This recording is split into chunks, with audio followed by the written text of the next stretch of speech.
欢迎大家参加我们第一次这样的活动。我们非常高兴有这样的机会参加这么多中国朋友和这个亚洲的朋友。Thank you very much for coming. It's nice to see many nationalities represented today in the crowd.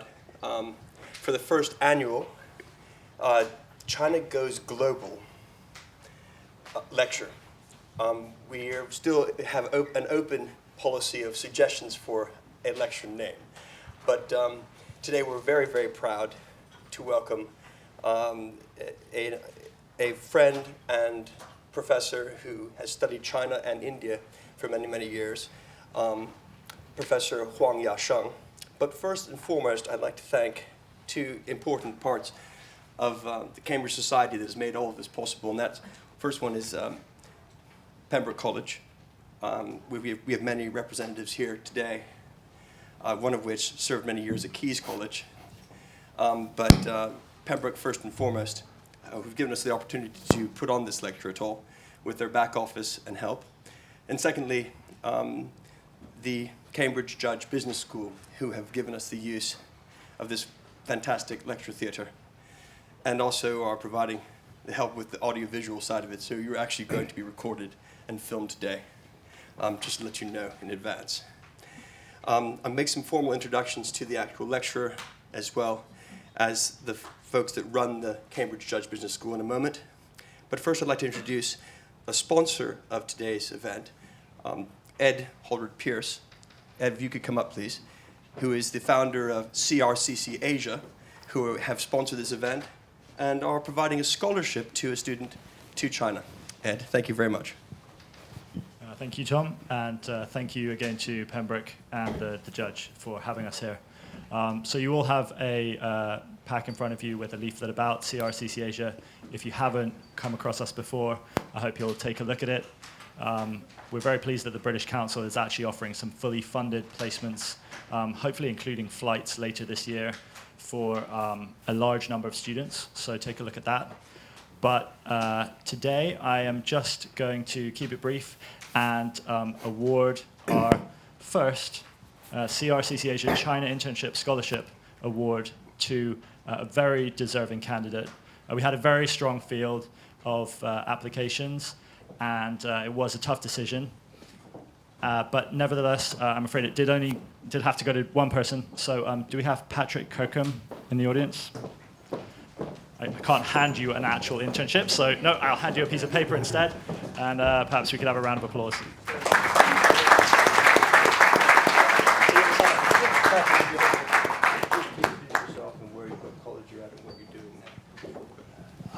I am at Pembroke College, and I'm a third year studying the history and philosophy of science. So yeah, that's me, and thank you to CRCC for a very amazing opportunity this summer. Thank you, and thank you, Ed.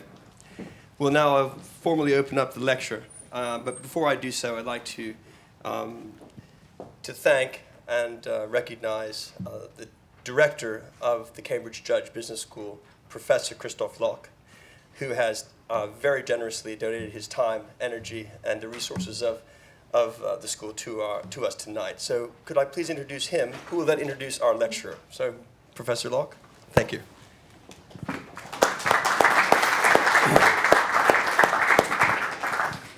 Thank you very much.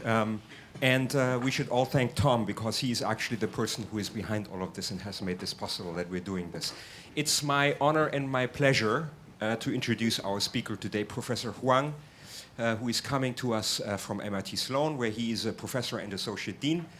He is actually from China, but moved to the United States for his undergraduates and then got stuck there. Always happened to me too, almost, and where he has had a great career. He was named in 2010, I have to look the right title up here, by National Asia Research Program as one of the most outstanding scholars in the United States conducting research on issues of policy importance to the United States. He is a professor at Fudan University. He has been a fellow at Tsinghua, fellow of the World Economic Forum. And he is something else which I think is significant. He is running a small organization, China Lab and India Lab, that provides low-cost consulting for small and medium-sized enterprises in India and China. I think that's a great initiative. And in Yunnan, he is running a support program for female entrepreneurs in China, and I think that's also very impressive. So we are all looking forward for his wisdom on state capitalism in China, and thank you very much for coming.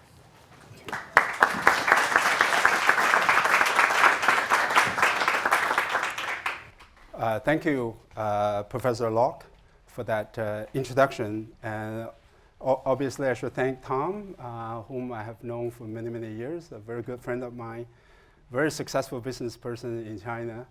I'm not a successful person in terms of doing business, even though I teach business.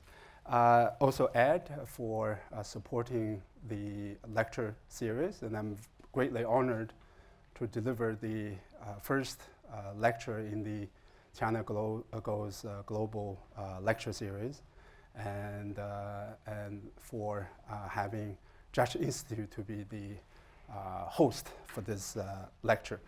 Let me say that the lecture is quite broad. It's not organized as a sort of a tight academic presentation, but hopefully it draws on academic research that I have done and other scholars have done. But we want to get to the big issues that people are concerned about. The direction of market reforms in China, state capitalism vis-a-vis market capitalism, and what does that entail for the growth prospects of this country. And I wrote about these topics, and part of the inspiration for China India Labs is that as an academic, you can write about the issues and challenges facing entrepreneurs.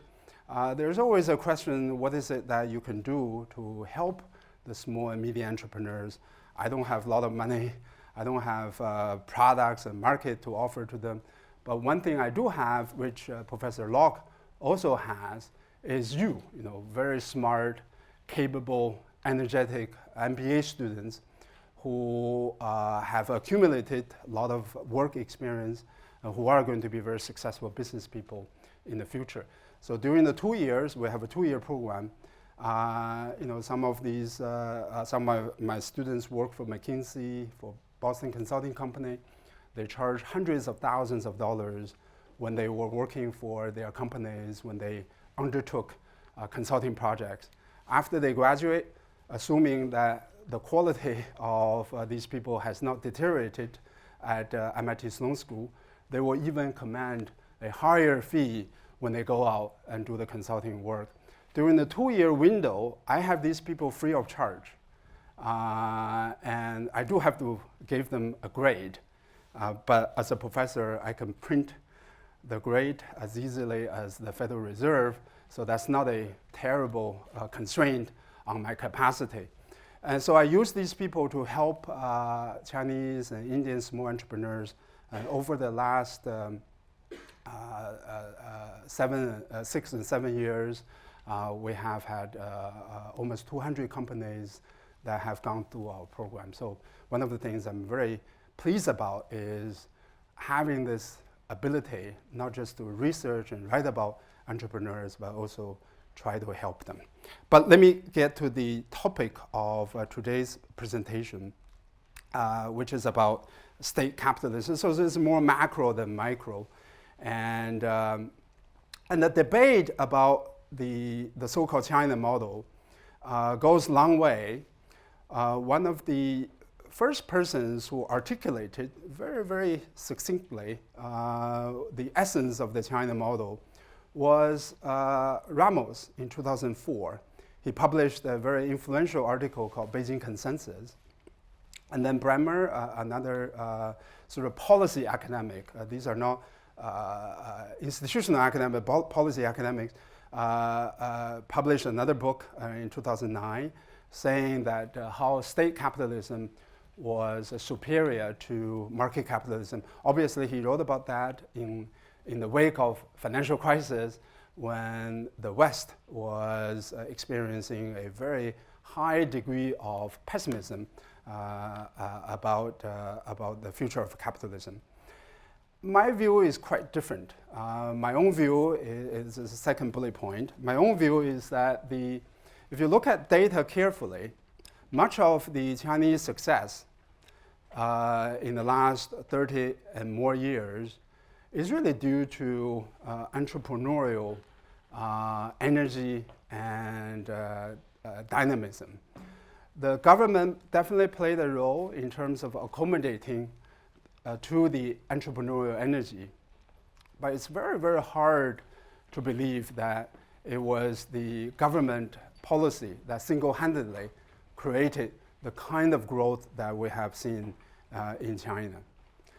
But one thing is clear, that today's Chinese economic system is more statist than it was before. So there is a trend toward state capitalism. The fault of some of these other analysts is the assumption that China has always been like that. This is where I would directly disagree with these academics, and I can show you the data to illustrate the following point. China started out with fairly substantial reforms, bottom-up growth, allowing hundreds of millions of rural entrepreneurs to succeed.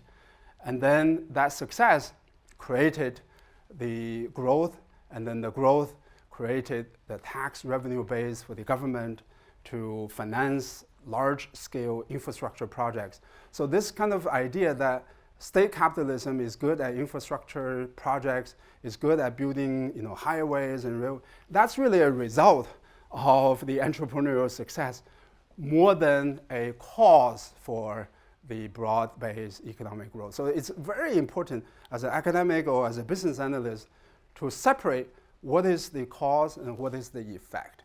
To see two things moving in the same direction, we need to think further, try to separate cause from the effect. I think a lot of people have not been as careful as they should be. But there's no question that today's Chinese economic system is more statist, and the country has moved in that direction. I would say the country began to move in that direction in the late 1990s, and then after 2008, it has moved further in that direction. There are major challenges, I believe, as a result of that movement. One big challenge is this divergence between GDP growth and personal income growth. Household personal income growth. Some of you will say United States and other Western countries also have similar divergence. We can come back to that during the Q&A period. But it is very important, if you look at the data carefully, precisely when China began to move towards state capitalism, that divergence became more substantial. There's a huge issue about how to rebalance the Chinese economy, moving away from investment-driven growth model, moving away from export-driven growth model, emphasizing more domestic consumption. That imbalance is actually a result of the movement toward state capitalism. I think the bottom line there is that it is not so much the GDP growth that matters in terms of welfare. It is really the personal income growth.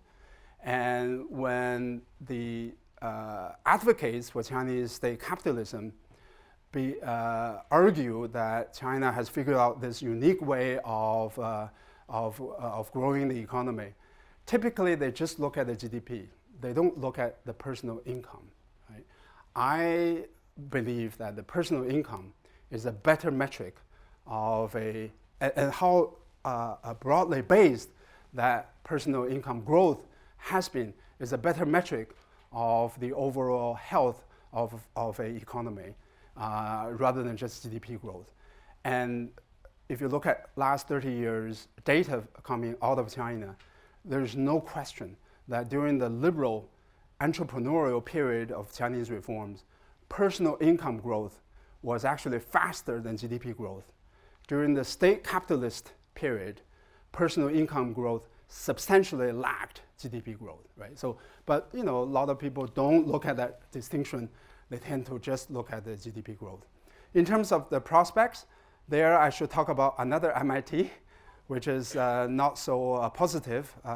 It's called middle income trap. I've been to conferences and people say, oh, let's talk about MIT. I said, oh, how do you know I'm from MIT? It turns out that they are talking about middle income trap. And it's really a sombering statistic. If you read Michael Spence's book about economic growth, very few countries after the Second World War have been able to grow beyond the middle income.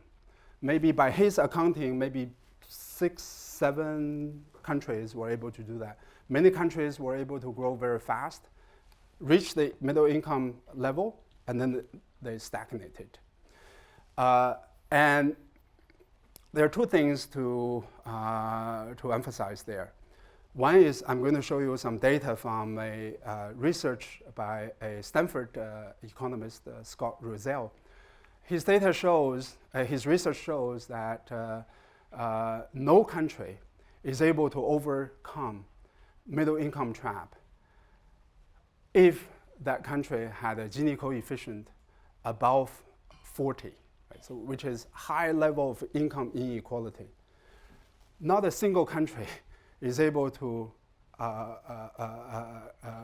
grow beyond middle income stage if that country has a very high level of income inequality. And China today has an extraordinarily high income inequality, as high as the United States. Actually, it's higher than the United States because when people say China has the same level of income inequality as the United States, they tend to look at the pre-transfer income measures. That is to say, before the Social Security, unemployment benefits are taken into account in the calculation of the personal income. And many of you probably know that Chinese government doesn't do much income transfer. So essentially the post and pre-transfer income Gini is identical, right? So because that transfer program doesn't exist, therefore the pre-transfer Gini and post-transfer Gini are the same. Whereas in the United States, even though the transfer program in the United States is not as effective, as substantial as it is in Europe, the transfer programs in the United States are able to lower the Gini coefficient by a large fraction. Some estimate by 5 points and 6 points, right? So by the post-transfer measure, China actually has a higher income inequality as compared with the United States. So we need to think about whether or not China is going to break the pattern established by other countries that this is a country that is able to grow beyond the middle income stage with that high level of income inequality. I'm not optimistic, but maybe there are others who disagree with me. The other has to do with productivity growth. I'm going to show you some data.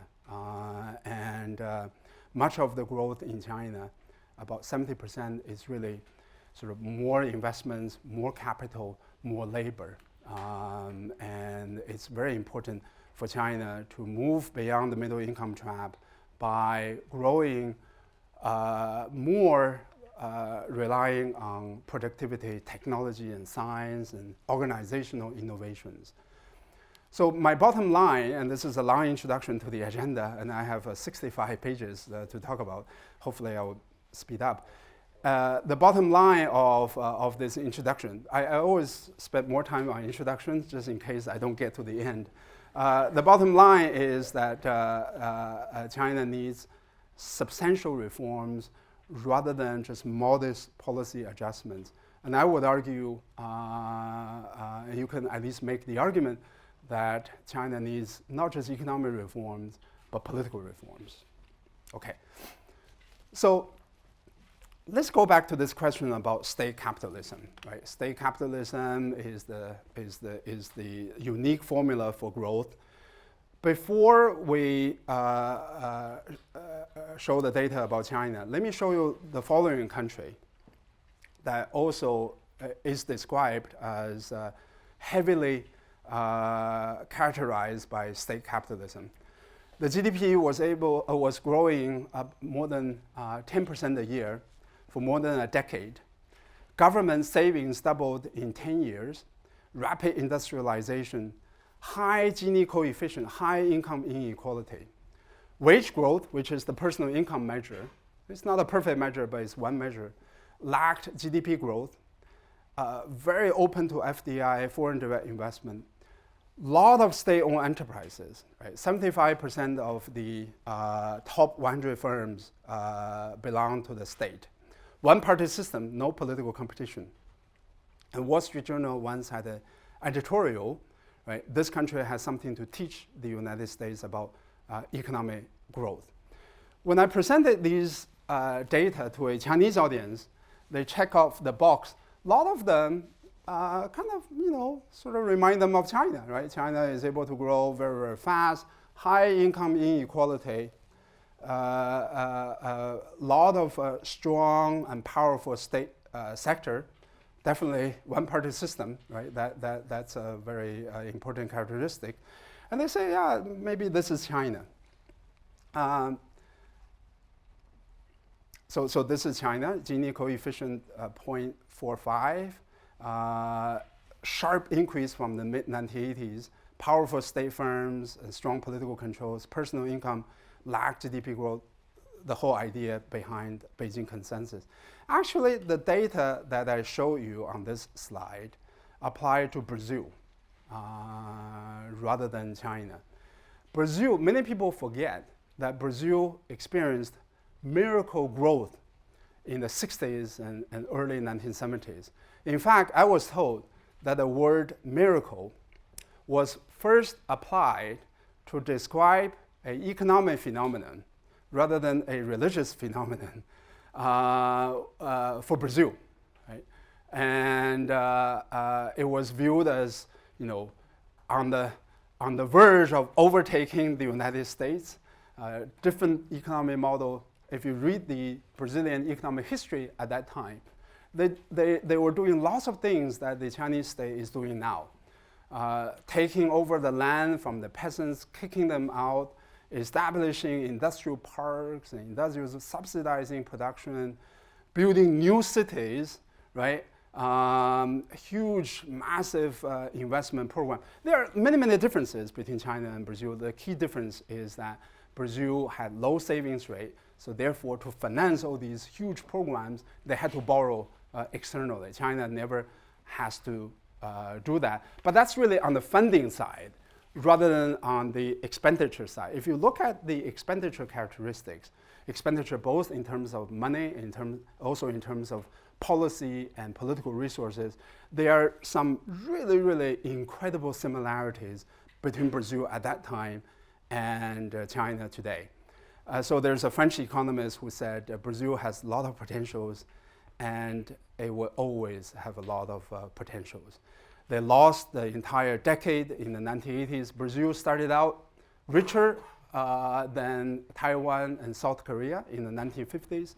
Now I think the Brazilian per capita GDP is about between 1/3 and 1/4 of South Korea and Taiwan. Definitely in the long history, Brazil is not a successful model despite the fact that they were able to grow very, very fast. Hyperinflation and all of that. So that's a well-known story. So it's very important for us to have some perspective. Soviet Union was able to grow for many, many years very, very fast under strong state controls. The key thing about Brazil, I think, is the personal income. What has happened in Brazil since 2003 is you have a left-leaning government beginning to tackle some of these personal income problems. If you look at Gini coefficient, the Gini coefficient in Brazil has declined. And through government programs and through changing the growth model, and It's very interesting that I just want to emphasize this point, circular flow of money. It's very interesting when you go to China, you talk to factory operators and business people and ask them, you know, what's the Chinese advantage? They say cheap labor, right? That's absolutely true. And then many Chinese government officials also believe that this is the source of Chinese competitive advantage. In the 1990s and early 2000s, many Chinese government officials took proactive measures to suppress wage growth, to suppress. Bo Xilai, famous Chongqing person, when he was mayor of Dalian, there was a Japanese company that agreed to increase their workers, their wage by, I don't know, 5%, 10%. He vetoed the Japanese company's plan to increase the workers' wages. Can you imagine in a democratic society, a government official come in vetoing a company's plan to increase the workers' wage? In the United States, where I live now, you know, the whole battle is about minimum wage, and the government wants to increase the wage. Companies want to maintain the current minimum wage level because they have this view, right? Lower wage, lower labor cost is good for business. The thing that they forget is this idea of circular flow of money, right? A lower cost to me, right, as a business person, if I hire Tom, usually it's the other way around, but let's just say that I hired Tom, I paid him really, really low wages, right? For me, this is a great deal because I can use Tom at a very cheap level of cost. But for him, he also gets lower income as well. He has less money to spend on computers and other things. So essentially, this kind of artificial suppression of labor cost growth, which may make sense for a small country, right? Like Singapore and Taiwan and South Korea, they all did exactly the same thing. They all suppress the wage growth. But that way, you increase the export competitiveness. In a large country like China, in a large country like Russia and Brazil and India, it doesn't make any sense to do that. It does not make any sense to do that because essentially you're shrinking domestic demand by having lower income growth. So it's very important to emphasize that China model is not unique. Other countries have done it and they have achieved spectacular results. The problem is that it's not sustainable. At some point, it's going to run out of the steam. Some countries run out of the steam sooner than others. Some are able to do it for a longer period of time, but in the end, they all end up in the same place. So let me just go through this very, very quickly. In terms of state capitalism, it has following characteristics. Politically, no democracy, right? And one can argue that political tightening is actually increasing rather than decreasing. In terms of funding, there's a funding bias in favor of the state-owned enterprises, right? A lot of the state-owned enterprises get loans. Some of these loans then got recycled back to the private sector, but that's a separate discussion. But if you look at where the loans go, they primarily go to the SOEs. SOEs, as a creator of jobs and employment, are minuscule as compared with private sector companies. So the rough calculation is that they are responsible for 20% of the employment. They get 80% of the loans, and the private sector, the ratio is exactly the opposite. It's really puzzling why people believe state capitalism is the driver of economic growth in China, when the microeconomic evidence, every piece of microeconomic evidence is precisely the opposite. Is precisely the opposite. If you look at the most liberal parts of the country, the most entrepreneurial part of the country, they tend to be the provinces and the regions that have grown the fastest, right? My favorite is Zhejiang province, Wenzhou and Ningbo, and I know several of you are very familiar with that region. Zhejiang in 1978 was ranked middle of the country in terms of the per capita GDP. So I think it was somewhere around 15th or 16th. Today, in terms of per capita GDP, is ranked number 4 in the country, only after Beijing, Shanghai, and Tianjin. And that's not a fair comparison because Beijing, Shanghai, and Tianjin are cities, right? No agriculture. Right? If you just do a province, apple-to-apple comparison, province-to-province comparison, Zhejiang unquestionably is the richest province in China. It climbed up from the middle of the country to all the way to the top. And that's largely, I would say 100% probably, an entrepreneurial success story, right? Both in terms of production, as well as in terms of how the finance is organized in that region, right? This region now has some of the biggest companies in China, Alibaba. Now they are getting into capital market. It's an interesting development. Wanxiang, which is the largest automobile component supplier in China, started out as a small rural entrepreneurial repair shop. Wahaha, which is a beverage company. TFP, total factor productivity studies. If you read that literature, the literature is super clear. Productivity growth in the private sector is much faster than the state sector, right? So the microeconomic evidence directly contradicts this claim made by those people who advocate state capitalism, that it is the state capitalism that created economic miracle, right? The microeconomic evidence is exactly the opposite. It is really the entrepreneurial capitalism. It's entrepreneurs, it's more liberal financial policy, economic policy that created the economic miracle. But let's be very fair to state capitalism as much as I can and honest about it. It is good at certain things, right? One thing that state capitalism is very good at is building things, right? Airports and highways. There's no question, and that has. Although I believe that the importance of that sometimes is overstated, but I believe it has positive effect on growth. It actually depends on exactly how you do it. If you take the money away from building human capital, right, by underfunding basic education, and then put the money in building airports and highways, there are a lot of examples in the world that show that policy model does not lead to success, right? So the critical thing is how you do it. You don't want to do it at the expense of human capital building. So let me show you some pictures of state capitalism and investment boom. I'll be very quick.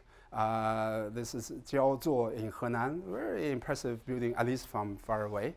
Another, why not have another building in the same city? Okay, so in Hunan, Yunnan, it has sort of all these impressive lights coming out from nowhere, and this one pretty good. This one pretty good, right? So let's ask the following question: what do we know about these buildings? The answer is practically nothing. We don't know anything about these buildings, and except if you want to do some research. It turns out every building that I show you is a government building. Some of these buildings are government buildings for very low level of the government. I live in a small town in Massachusetts. It's called Brookline. Some of these government districts have the same political kind of hierarchical position as Brookline, Massachusetts. And some of them are extremely expensive. This CCTV tower, $1 billion to build. Some of them are located in the affluent regions, and others are located in the poorest regions of the country. There's a real question whether or not this is the right way to build the buildings. This, I show you this picture, the per capita GDP, $500 in that region, right? $1,000, $488, $800, right? $1,000, $1,000. So it's really. I once visited primary schools in Yunnan province because I run a women entrepreneurship program there funded by Goldman Sachs. So I went to visit the schools in the rural villages, and they tell me that the schools don't have computers and libraries and the books. And then I went to visit the head of the educational bureau in Yunnan province, and I asked him, how come these rural villages don't have books and computers? He said, well, we don't have those books and computers because we don't have money. And I forgot his name. I said, well, but mister, he was saying that sitting in a lavish building, almost like a skyscraper, rising out of the blue. I said, mister, if you built a less expensive building for yourself, you would have more money for these rural children, right? So there's really, it's very important to ask the question, not just about the actual financial cost of building these buildings, but also the opportunity cost of building these buildings. What is it that you are giving up when you build these buildings, right? If the things you are giving up are actually the things that will give you the long-run economic advantage, such as building human capital base, such as developing technology and science and all of that, then if you build these buildings at the expense of that, it's very bad trade-off decision that you have made. My own view of China and India is that China has a huge advantage over India, not because of the buildings and airports. Actually, I can show you statistics that for many, many years, India was actually ahead of China in terms of infrastructures. China is ahead of India because of its deep human capital base, right? I think the economic research is super, super clear about that. It is really the human capital, the quality and quantity of the human capital that gave a country a long-run competitive edge in terms of economic growth. It's not really accumulation of these physical capital. So let me, sorry, I only have 10 minutes, and I have 20 minutes, okay. So you did quite well, so we gave you some. Okay, so, but I still should speed up. But let me also say that there are things that state capitalism is not particularly good at, and they include these things: growing personal income, balanced growth, right? Balance there means both in terms of economic structure, right? Investment-driven vis-a-vis consumption-driven, but also in terms of the trade-off between GDP and the pollution and the water safety, food safety. We actually have just received a large grant from the US FDA to study the problems in the Chinese drug and food industry, right? So you can grow very fast at the expense of the quality of the food and drugs, and it's not very good at balancing those imperatives. Income inequality is not very good at growing in a distributed way, sustainable growth and development. Let me show you one graph, which is very telling. It's not probably 100% correct. There are some calculation issues here. It is basically the household final consumption expenditure as a percentage share of the GDP. And the data go from 1980 all the way to 2012, and this is the last year I could get the data. What is very interesting is that the most liberal period of the Chinese reforms, it is during this period, in the 1980s. Basically, Tiananmen in 1989 stopped all of that. We can get into that later. And then it began to decline, rose up a little bit, began to decline sharply. This is post-financial crisis. There was a lot of hope that China was going to begin to rebalance. It went up a little bit, began to decline. I believe that it is going to go down even further. So it is a measure of something. We can dispute about exactly what it measures. There are basically two explanations. One is that savings rate is increasing. Therefore, you have this pattern. The problem with that view is that actually, if you look at household savings rate in China, it has, first of all, it is roughly on the same level as the Indian savings rate, right? On other developing countries, household savings rate. Secondly, the household savings rate over this period of time has not really risen dramatically, at least not to the extent to explain the degree of the decline. Right? So something else is going on. It turns out that it is really the government savings rate that has risen rather than household savings rate. It is a very important distinction that many people don't bother to make because these two things are driven by different mechanisms. If you compare China with the United States, this is United States, even with the, sorry, I didn't have the space to print the entire digit. The United States, and this is China. The growing gap between these two countries is the source of the trade frictions and the economic conflicts between these two countries. The currency value is really, to me, is the result of this gap rather than the reason driving this gap. And if you compare China with other developing countries, there's no question that China has one of the lowest household consumption GDP ratios as compared with the other major developing economies of the world. People say, oh, didn't East Asia also have low consumption GDP ratio? Yes, in the 1980s and 1970s, they did have low consumption GDP ratio as compared with Latin American countries at that time.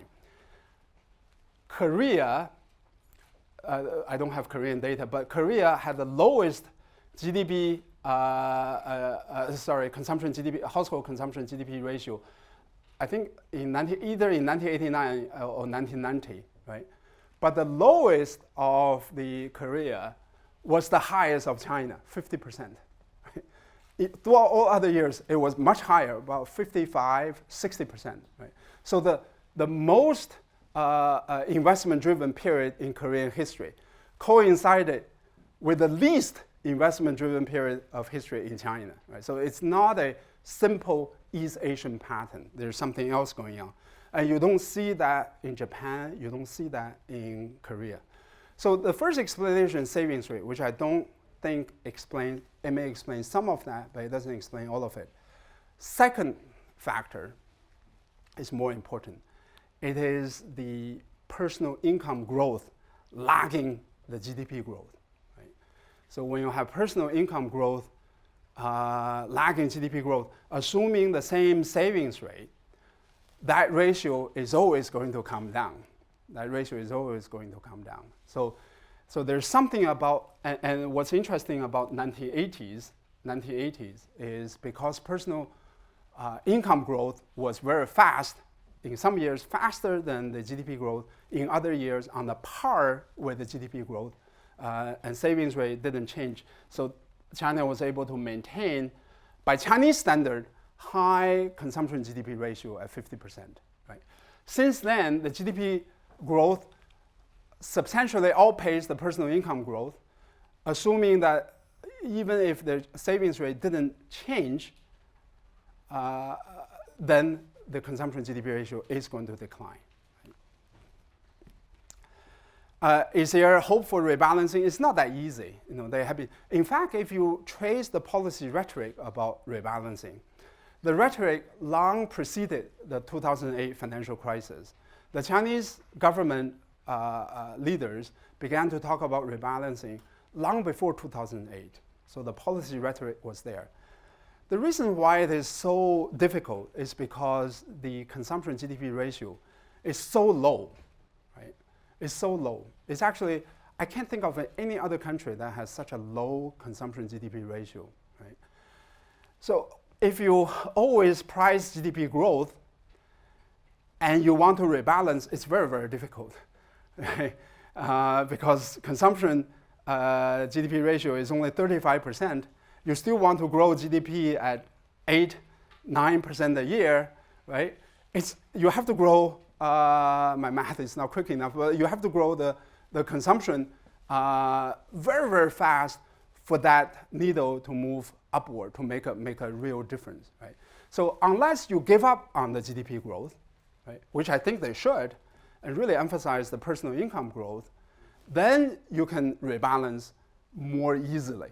But that doesn't seem to be the policy choice that they have made. Right? They always want to eat the cake and have it too, which is grow the GDP very fast, but also rebalance. I think that combination is extremely difficult. And the sooner they gave up on that wishful thinking, the better it is, and the more easier it is for them to rebalance later. Let me skip that. So let me come back to this importance of personal income, and let me show you some patterns. So basically, this is summarizing what I was talking about before. There are two theories. One is the precautionary savings hypothesis.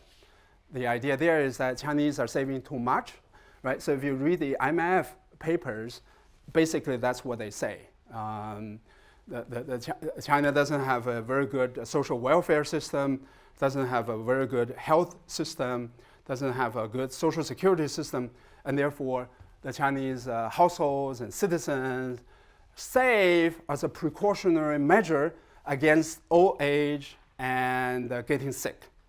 The problem with that argument is, first of all, data are not there to support it, but that's a minor inconvenience. But the other problem is that does India have a very good social welfare system? Does Brazil have a very good unemployment benefit system?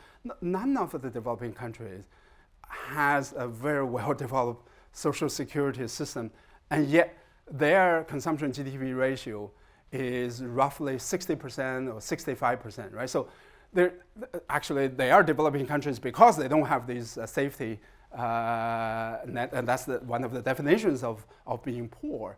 So it really doesn't really explain much, and yet this is the predominant view on the part of both Western macroeconomists as well as on the part of Chinese policymakers. Let me illustrate that thinking by one concrete example. After 2008 financial crisis, Chinese policymakers began to worry about the collapse of external demand, right? So the export growth slowed down dramatically, actually became negative. So they were doing two things. One was they increased the investments dramatically. The other is that they wanted to increase consumption to replace the loss due to the export growth slowdown. The way they increase the consumption, they have this campaign known as home appliances going to the countryside, right? 家电下乡运动, right? So many of you know that policy. The idea there is that Chinese savings rate is too high. So let's just get a whole bunch of washers and laundry machines in front of the peasants, so they buy those things to reduce their savings rate. So it is precisely based on this idea that the Chinese consumption ratio is declining because of the high savings rate. So let's reduce the savings rate. What they don't know is that the Chinese household savings rate is definitely not that high. It's very comparable to it's a normal developing country rate, which is very high as compared with United States, right?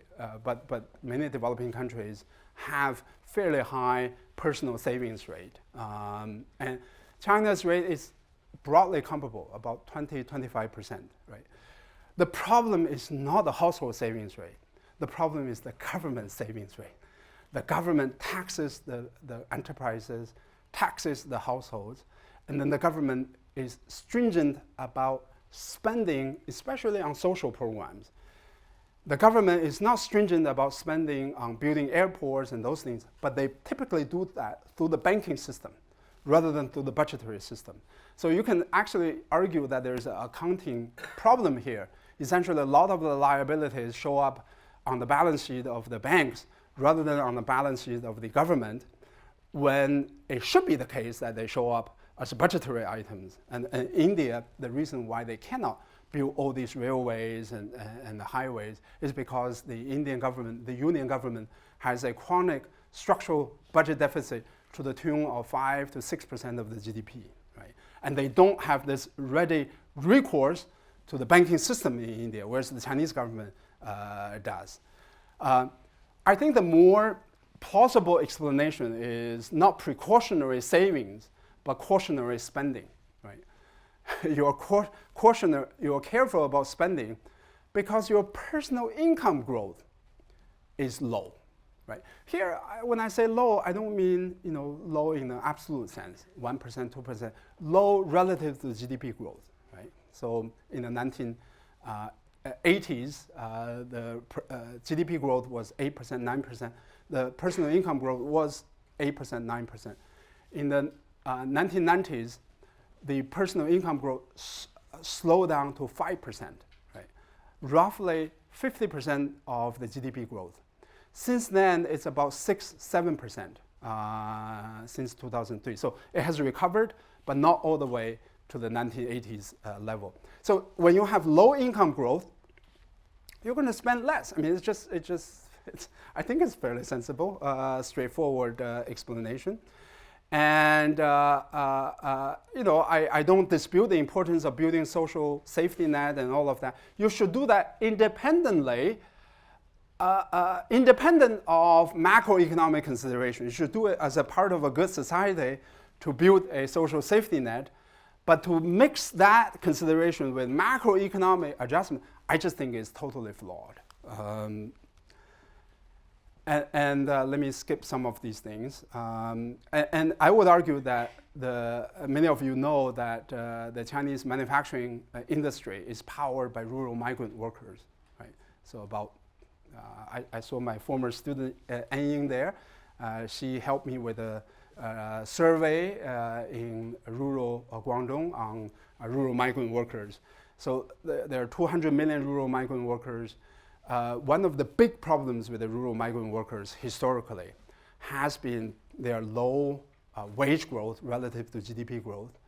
And as a result of the hukou system, the residential permit system, even though they work in the city, they cannot have access to the education and health institutions located in that city. So essentially, the rural, if you study this issue, the rural migrant workers, I think from our survey, their savings rate is easily 10 percentage points higher than the comparable urban resident savings rate, because they have to, both hypotheses apply to them, right? They have to be precautionary because they cannot have the ready access to free education and free public health. They also have to be cautionary because their wage growth has lagged the productivity growth and the GDP growth, right? So that's why for that segment of the population, the spending is very, very small. The consumption spending is very, very small out of their income. And that's a huge fraction of the population, and the most economic dynamic one at that. So let me show you some data quickly. So this is the GDP growth in the last 30 years, 80s, 90s, and 2000s. As you can see, GDP growth rate is very, very high and consistently across these 3 decades.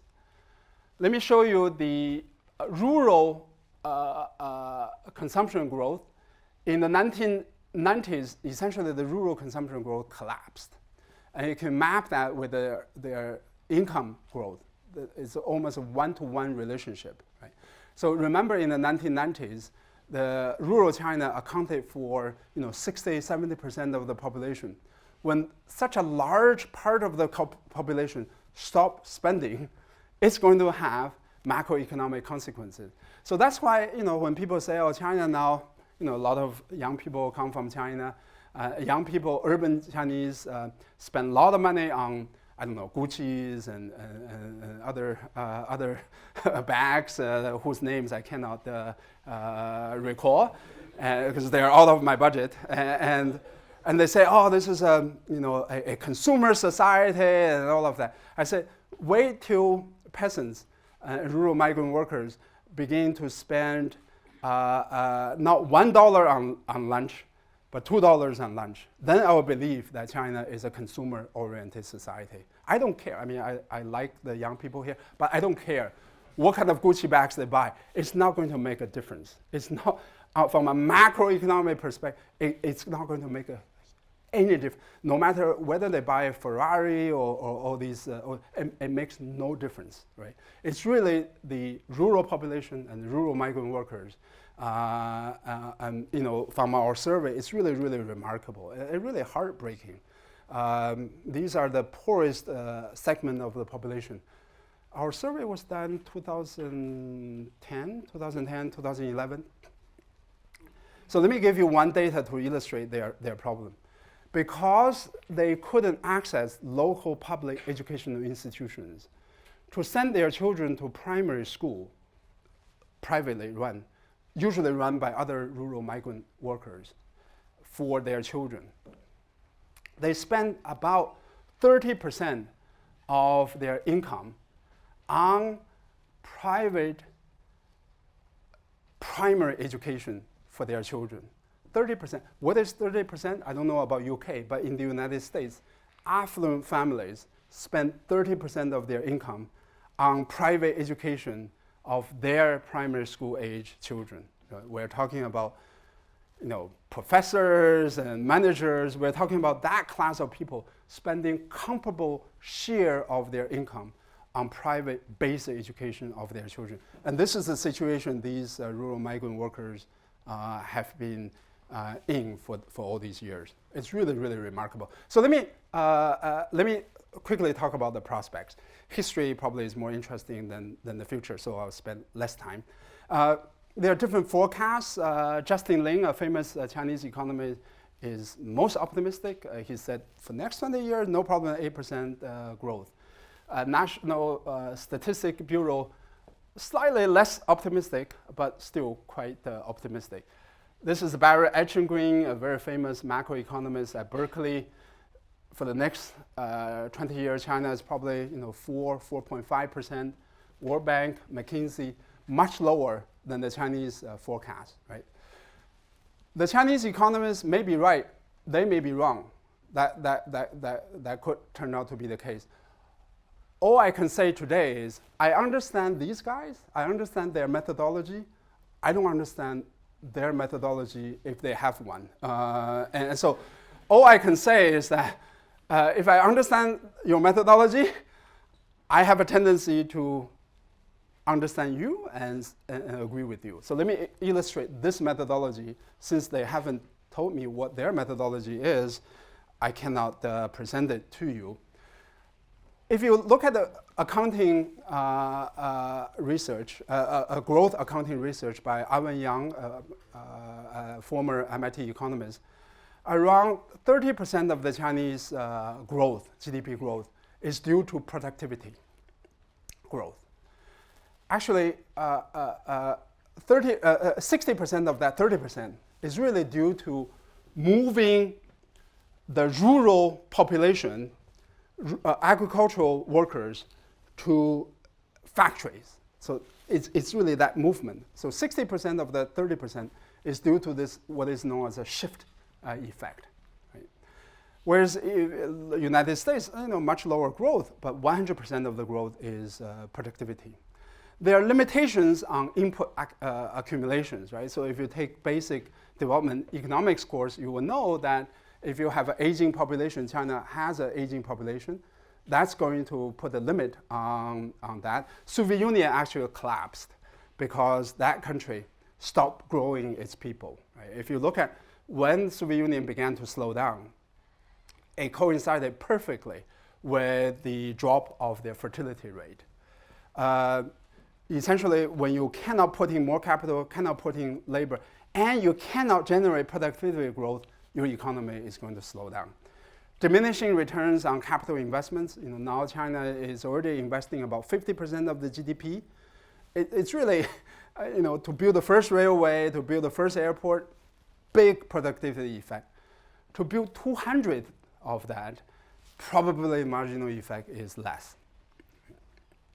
Let me show you some excellent survey research done by Rosell on the limitations of that 60% of the productivity source, which is moving people from the countryside to the cities, right? So the natural question to ask is, how many able-bodied Chinese are still in the countryside doing agricultural labor, and potentially we can draw them to the cities and to the industrial regions of China. So that's the natural question. If 60% of that is because of that, we want to know when that source is going to run out. And this is the survey research done by these academics. So this is broken down by age, 16 to 20, 21 by 25. If you look at 1990, right, so only 23% of the people in that age cohort were doing non-agricultural work in 1990. Look at the shift. 2004, 78%. 2007, 93%.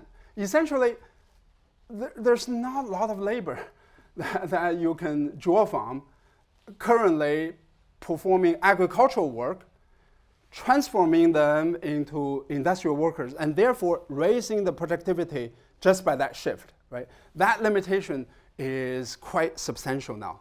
Unless you go to some of the older people, then you have some room. So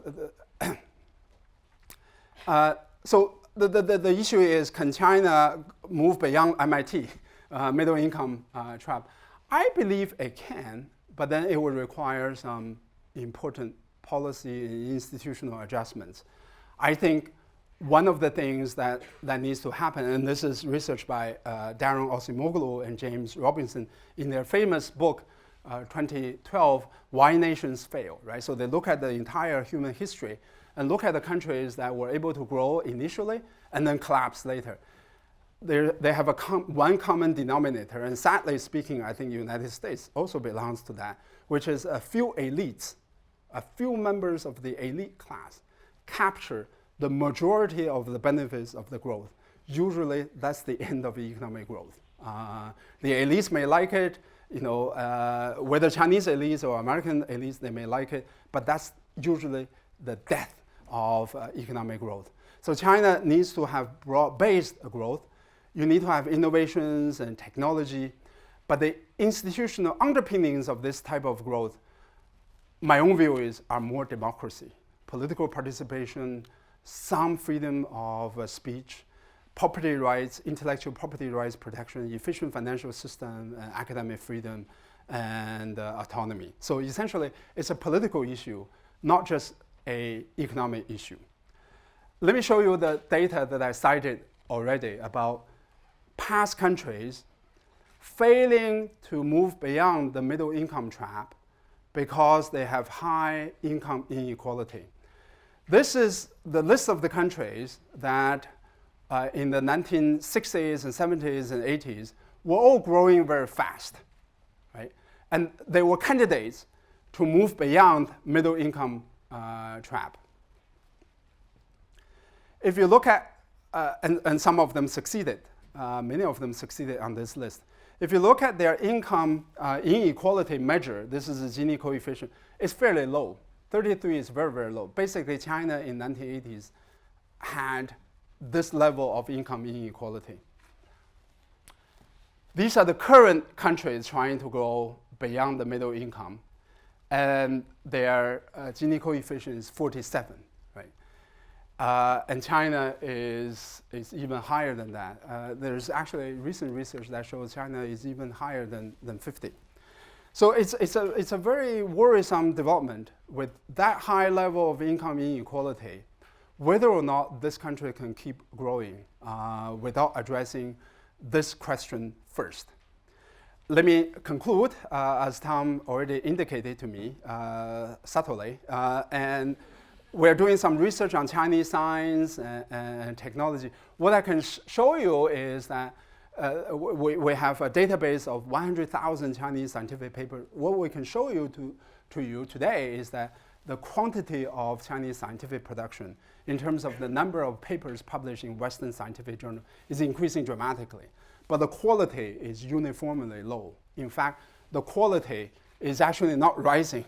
It's actually quite stable, but the quantity is increasing. So there's no evidence that science, I'm an MIT professor, so it is politically incorrect for me not to sing the praise of science and technology. There's no evidence that science and technology are beginning to play an important role in Chinese growth prospect. It would require, I think, to have science and technology to have a big impact on growth, you would need to have republic of science rather than republic of government. Republic of science has freedom, academic autonomy, openness, collaboration, peer review. Republic of government would have government party controls, appointment of top educators by the Ministry of Education, operational micromanagement by the government. Let me conclude by saying that I welcome the questions and in terms of prospect, I'm cautiously pessimistic. And I see some evidence of the current leadership thinking about these questions. The thing that doesn't assure me is that they seem to think that you can decouple economics from politics, right? They are saying things that economically we need to reform more, but politically there's no evidence that they are thinking about political reforms. What's very interesting about 1980s is that they experimented with meaningful political reforms on top of economic reforms. I would argue that this is the key moving forward beyond economics. On that note, let me welcome questions. Thank you.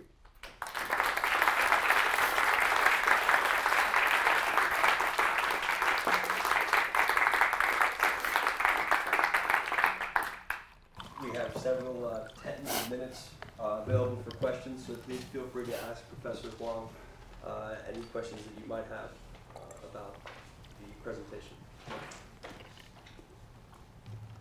Or about anything else. Yes. 1 second. Professor. Introduce yourself, please. Okay. My name is Graham Perry.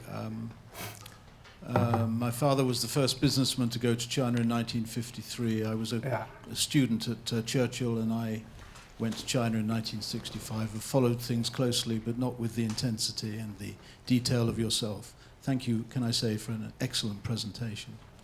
I'm asking a question which is often featured in a number of different publications, and it's the argument that as people acquire more economic rights, so they'll be looking for more political rights. And many people in the West see this as a natural trend towards the emergence of a party system of politics. Yeah. I was just wondering, as we're switching the emphasis a little, what is your view about the way in which the political system in China will evolve? Yeah, so I think it's a very complicated question. If you look at the richest countries, none of them is autocracy, right? So clearly there is some correlation between the level of the economic development and democracy. What is not clear is what is the relationship between growth of the economy and democracy. So, some people confuse the level with the growth. There's no question the level of the development is high, you have democracy. There's no clear relationship between the growth, at least statistically, there's not compelling evidence that if you grow faster, you transition to democracy. Usually, some countries you can argue that their economy collapsed. And then they began to ask questions about the old government, the old regime, and they begin to have democracy. Right? Look at Arabic Spring.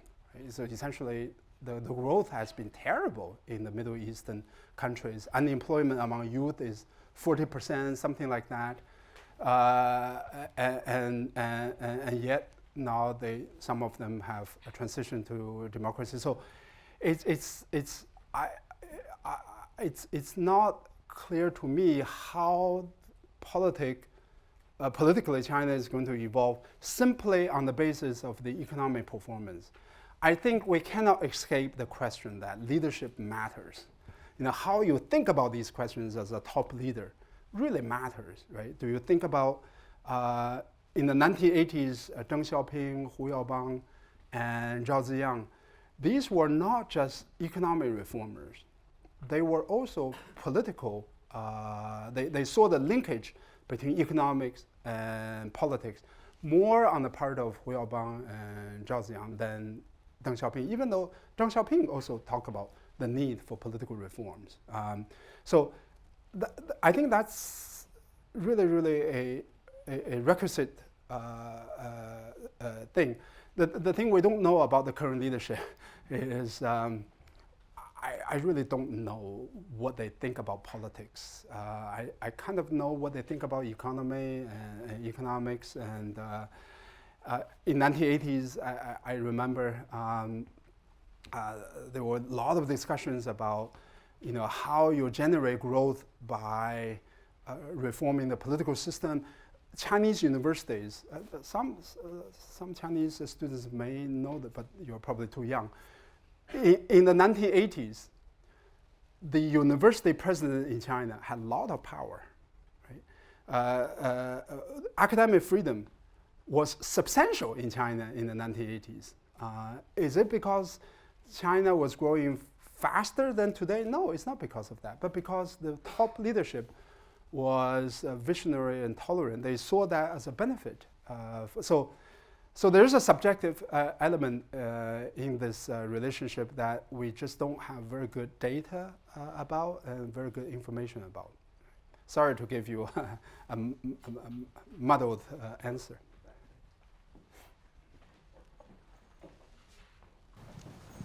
Hi, thank you very much for this talk today. I'm an EMBA student here, and part of our program, we was in China last year. Yeah. And these guys are actually going to China next month.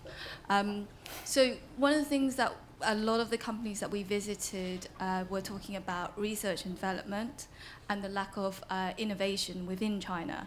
And you mentioned Zhejiang as an example of how this is changing in a specific area. Yeah. I was wondering if you wouldn't mind just talking a bit more about the trends on that and where you can see that might potentially grow, because there's a lot of newspaper articles and speculation about Chinese companies buying overseas companies for this. Yeah. Thank you. I think China now spends close to 2% of its GDP on R&D. By the standard of developing countries, this is an extraordinarily high ratio, right? A lot of that spending is done by the government research institutions rather than by the companies, so let me just put out the large picture out there first, right? So if you look at 2% of the GDP, we're talking about $12 trillion economy, 2% of that, largely in the government institutions. In terms of the companies, so let me also say that the Chinese companies, in many ways, are extremely innovative. Private sector companies, entrepreneurial companies. I have personally experienced that, especially in the last 2 years. Requests from Chinese companies to go through training at MIT to really try to understand science and technology.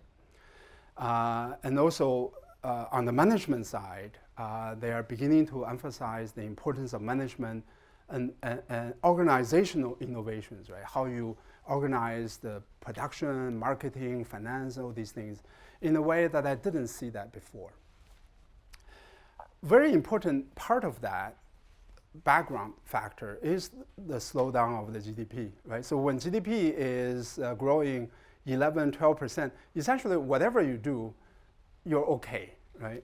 And my belief is always that Chinese economy would, on the part of the private sector company, government, that's a separate story. On the part of private sector companies, would make this shift from this sort of mass production to innovation-driven economy when the GDP growth is going to slowing down rather than speeding up, right? So we see a lot of evidence of that.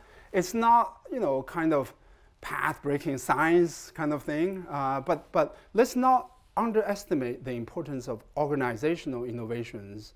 Scientific innovations are important, but let's not underestimate. And we see quite a bit of that from China today. The problem, though, is that the acquisition. Yes, you are absolutely right. In Boston area, we have experienced acquisitions by the Chinese companies. In the scale of things, it is definitely bigger than zero because it's not zero. It cannot be negative, and so it's. But in the scale of things, it's not.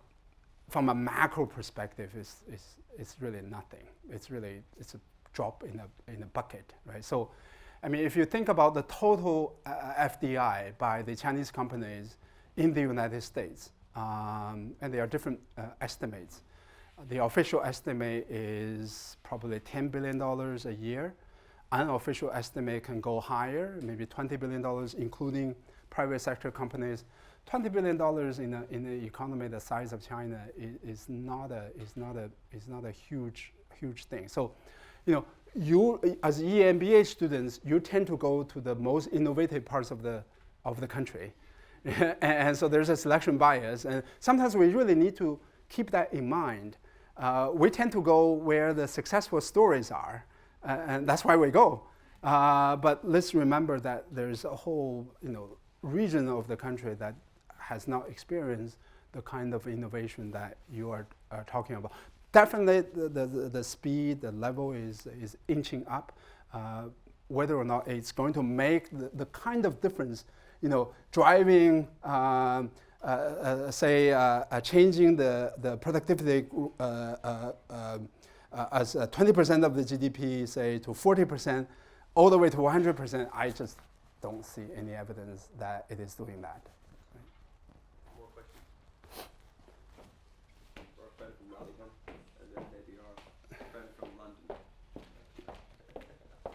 So there's also one behind you. Yeah. Thanks. So Chris Rudd from University of Nottingham and the China-Britain Business Council.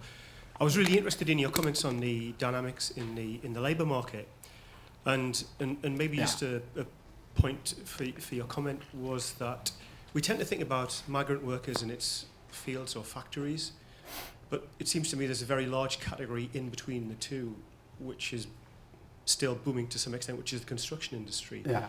And so the question is then, what happens Sure. as that plays out, as the stimulus disappears, and these vast numbers get released back into the... That I think that's an excellent question, and it's a big question.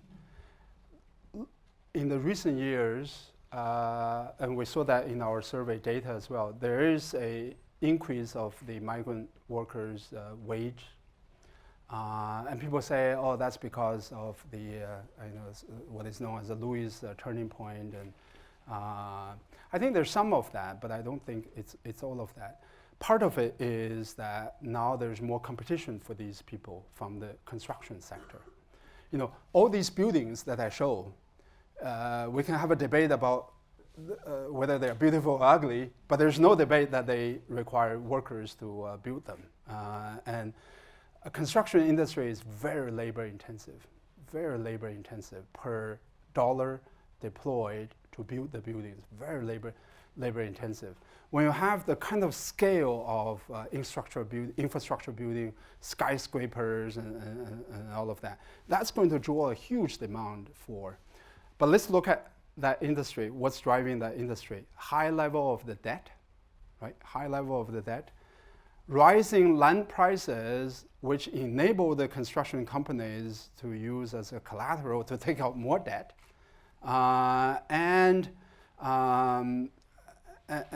to meet what some people believe to be the future demand of future Chinese urban residents. If you look at the household price to household income ratio, there's no question that China is experiencing a bubble in a way that that bubble is not enough to define whatever we see in China. So let me just give you one statistic. I think in Beijing and Shanghai, the price to household income ratio can be 18 or 19. That's two statistics. Yeah, just one statistic. Oh, okay. Yeah, something like that, right? So in the United States, at the height of the bubble, we're talking about 6 and 7. 6 and 7, right? So, I mean, essentially it takes a person 18 years to buy a house in China. It took an average American 6 or 7 years, and that was considered bubble in the most outrageous extent. So let's think about the implications. The land sales come down, the real estate prices come down. The first thing is going to hit is the banking system. The second thing is going to hit is the employment sector, the real economy, not just financial sector, but the real economy. To some extent, the real economy and financial economy are intimately linked with each other, right? Why does Chinese banking system have money? Because the employment is going strong, savings, assets are, there's not a lot of investment alternative other than the bank deposits. Now, Alibaba can change that, but that's a separate story. They have, I just read that they have 81 million people putting money to them now. 81 million. That's more than the number of people who play Chinese stock market. So they may become a substantial force to that, right? So once the employment comes down, it's going to shrink the deposit base. It's going to have massive. So essentially, if you're a bank, you hit on the liability side, which is a lot of your outside loans are not performing. Simultaneously, you hit on the asset side, which is that a lot of the depositors stop depositing money. I don't want to be a banker in that situation, right? So it's a real issue. It's a real issue. So that's why I think the Chinese government, every time they talk about, oh, we need to control the real estate prices, they are not talking, they are not walking, what is the term? Walking the walk, walking the talk, talk the walk, whatever is this managerial term. I don't take them seriously, right? Look at the political implications. If they really cool down the real estate sector, it's like committing political, economic, and financial suicide simultaneously. We have time for 2 or 3 more questions.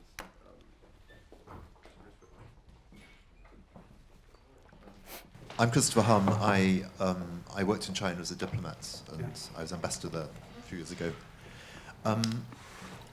Would you like to say something about the third plenum and the extent to which you think that can have an impact on some of the problems you identified? I mean, on the one hand, it's touted as being a huge program for the next 10 years, and it ticks some of the boxes in a rather superficial way.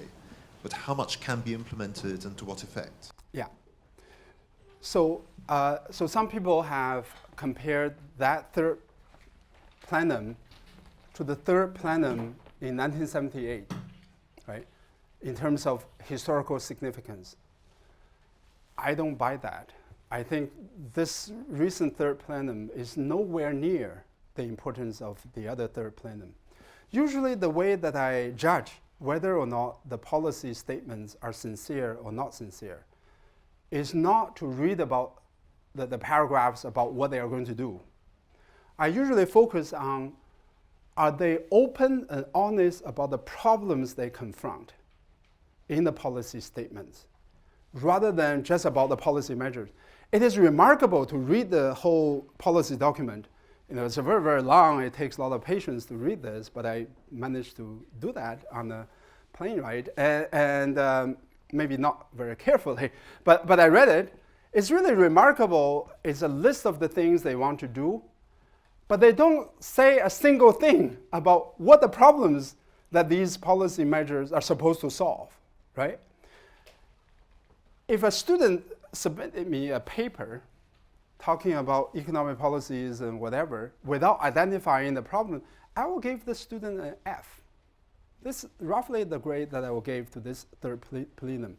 If you look at the other third plenum in 1978, and I really urge people here to go to Google that and read it. They were open and honest and transparent about the problems that they confronted. They actually didn't have a long list of the policy solutions.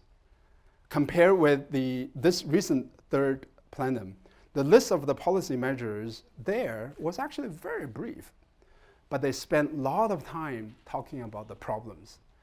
to me, that's a more honest discussion of what's going on. That's a more reliable way to judge whether or not the kind of policy recommendations that they propose are going to be carried out. Also, I'm not a laissez-faire Republican nutcase, but on the other hand, I don't believe a top-down kind of reform program. I was talking to Charlie on our way to Cambridge University from the airport. If you look at the true economic reforms in China, a lot of those reforms started with lower level, sometimes even all the way to the villagers, lower level officials all the way to the villagers, rather than top down. And those reforms have a long-lasting leg to them as compared with top-down reforms. But something is better than nothing. Okay, so let me.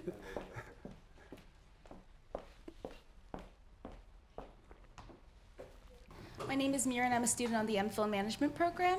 Sorry for a bit of a summary. First off, my question's a bit of a summary of your talk, but you've made it very clear that it's strongly in the interest of the Chinese government, and by extension, Chinese corporations, to redirect their efforts from investing in unnecessary infrastructure and continuing the suppression of wages to keep labor costs down, and instead invest in human capital in China for continued sustained growth.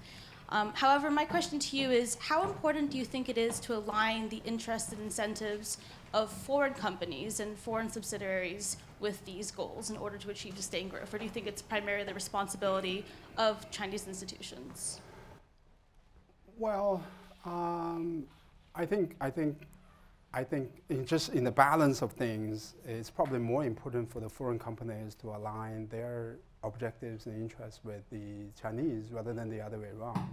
I mean, if you look at, I'm not saying, Tom runs a very successful business in China. A number of you run successful businesses in China.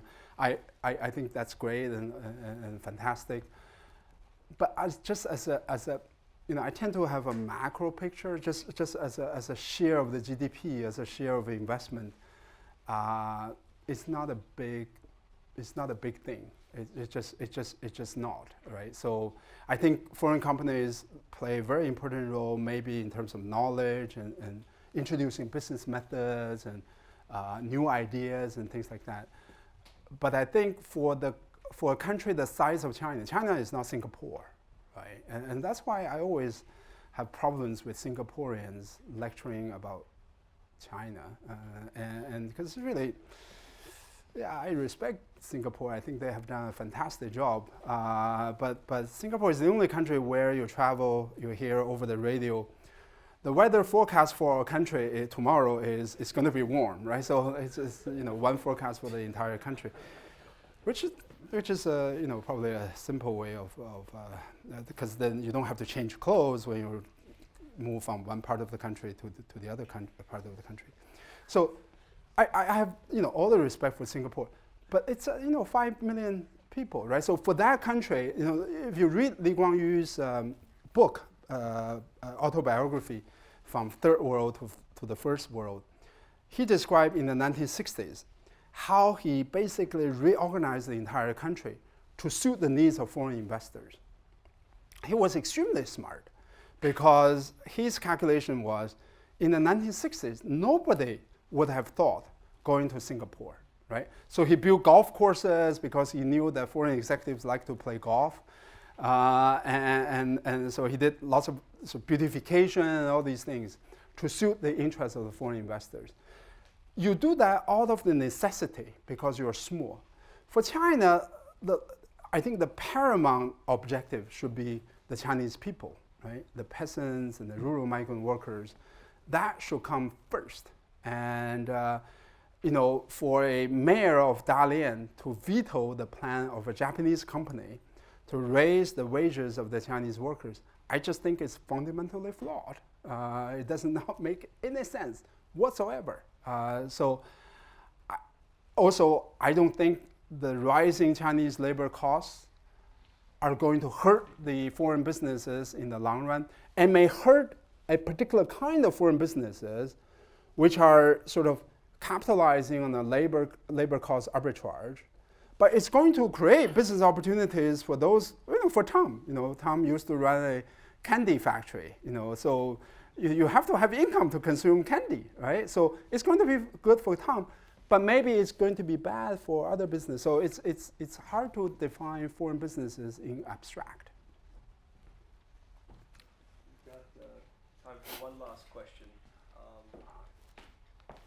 You pulled up a chair last, so please, you can go last. Thank you very much. I would like to know, since the reform era, Chinese, we can see there is kind of decentralization in China since the economic reform. And but I think at the local levels, to some extent, there is kind of concentralization. I mean, at the township levels, the local governments need to support themselves without more support from the central state. So this maybe kind of result two problems. One is the local government maybe rely too on the level higher level governments. Yeah. The second is that they can put more financial burden to the peasants. So do you think there is this kind of problem, and what's the Chinese government's responses to all this problem? Well, so I don't know what the Chinese government response to that problem, but the problem you describe is a very real one, which is that to some extent the United States had, in a very different political system, had similar problems in the 1980s and 1990s, what is known as unfunded mandate, right? So the local governments are required to provide services, but those services are not adequately financed and funded. So essentially the local governments have to think about clever ways of funding the gap.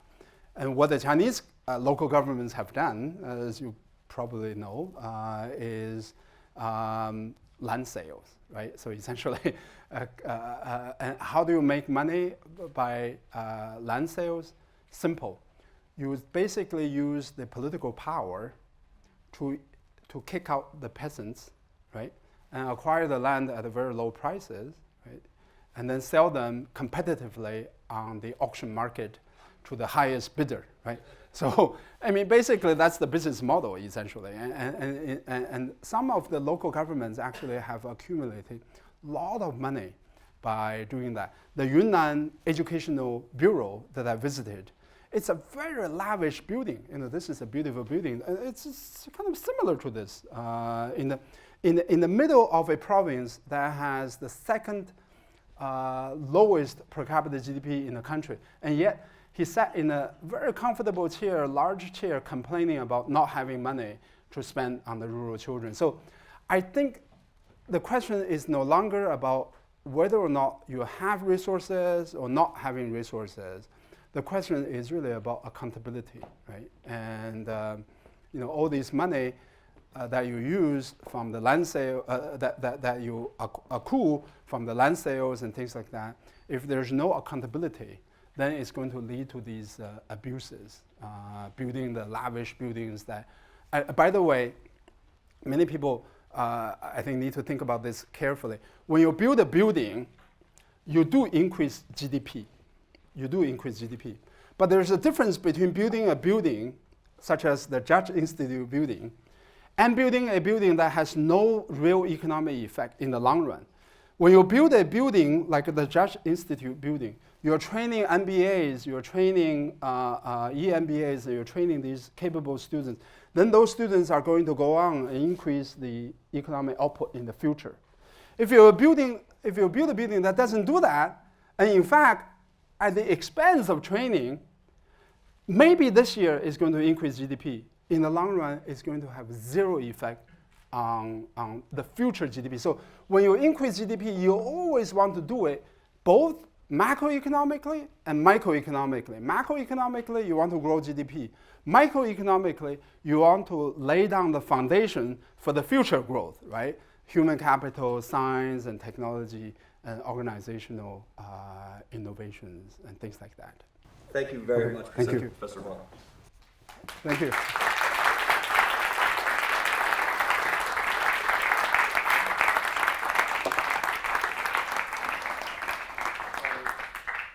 this working here? I think you'll all agree that was a fascinating lecture, fascinating questions, big questions. China's demand exceeds its supply.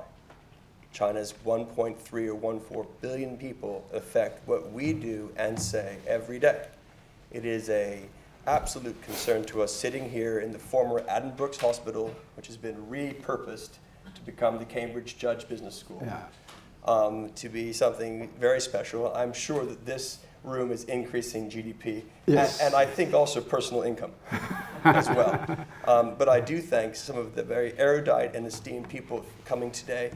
We have in our midst industrialists, and we also have people, for example, Mr. Burton here, who's just arrived from Seattle, Washington. He's the dean of a school in the poorest province of China, which actually provides education for the blind, in addition to disadvantaged youth. There's 4,000 students there, built in a university setting that was actually built and designed by Tsinghua University. So there's diverse people in this group. I thank you very much for a successful conclusion to the first annual China Goes Global lecture. And I also would like to point out that I had the pleasure of having my father, Charlie Kirkwood, in the red tie behind you, and my children, Madeline and Jack Kirkwood, attend with me, and my tutor from Pembroke in days gone by and still in life, Professor Michael Kaczynski. So thank you all very much, and a round of applause for all of you for attending. Thank you.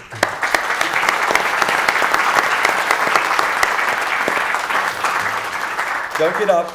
Inside your plastic envelope, there is a feedback form. I would so much appreciate it if you just jot down one or two things in the feedback form and just rate our speaker, rate the content, and give us any suggestions you have.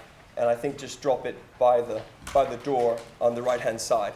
It would be extremely appreciated. And welcome back next year. I think it'll be the second Wednesday in March again. So thank you so much. Thank you so much. It was perfect.